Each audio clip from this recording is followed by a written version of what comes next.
12वीच्या सीईटीच्या date declare झालेल्या, जर paper तुम्ही देणार असेल तर थांबा, गडबड करू नका, व्हिडिओ शेवटपर्यंत बघा, एकदम महत्त्वाच्या गोष्टी तुम्हाला सांगत आहे. सो व्हिडिओला सेव्ह पण करून ठेवा आणि मॅक्झिमम लोकांना शेअर करा. सगळ्यात पहिले तो गोष्ट तुम्हाला सांगतो, लक्ष देऊन ऐका. हा जो पूर्ण पेपर आहे त्याच्यामध्ये 11th आणि 12thचा जो सिलेबस आहे तो मिक्स आहे. बरं आता सांगता तुम्ही म्हणाल मग रेशो किती आहे सर? याच्यामध्ये 20% सिलेबस हा 11चा काउंट केला जाईल आणि 80% सिलेबस हा 12चा काउंट केला जाईल. हा जो तुमचा MCQ पेपर असतो त्याला निगेटिव्ह मार्किंग नसते. सो तुम्ही नंबर ऑफ क्वेश्चन सगळे अटेम्प्ट करू शकता. तिसरी महत्त्वाची इन्स्ट्रक्शन, हा MST CETचा जो पेपर आहे तो 3 वेगवेगळे MCQ फॉर्ममध्ये तुमच्याकडून कंडक्ट केला जातो.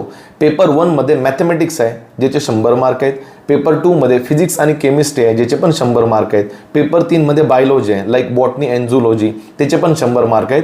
प्रत्येक पेपर सॉल्व्ह करायला तुमच्याकडे 90 मिनिट असतील, म्हणजे 1.5 तासाचा पेपर आहे. आणि सगळ्यात महत्त्वाचं म्हणजे मुलं 11वी आणि 12वीचे असे बी चॅप्टर प्रिपेअर करून जातात जे CETला विचारले जात नाही. सो मी तुम्हाला स्क्रीनवर 11वीच्या फिजिक्स, केमिस्ट्री, मॅथ आणि बायोचा सिलेबस दाखवत आहे, दिसला?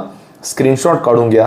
सिमिलरली तुम्हाला स्क्रीनवर 12वीच्या फिजिक्स, केमिस्ट्री आणि बायोलॉजीचा आणि मॅथमॅटिक्सचा सिलेबस दिसत आहे, याची बी स्क्रीनशॉट काढा. एवढे चॅप्टर व्यवस्थित प्रिपेअर करून जा ज्या चॅप्टरवर मॅक्झिमम क्वेश्चन एक्झाममध्ये पडतील. अंडरस्टँड? आणि व्हिडिओला मॅक्झिमम लोकांना शेअर करा, कारण त्यांच्यापर्यंत पण ही माहिती पोहोचायला पाहिजे. काही क्युरी असेल तर कमेंटमध्ये नक्की मेन्शन करा. अंडरस्टँड? धन्यवाद.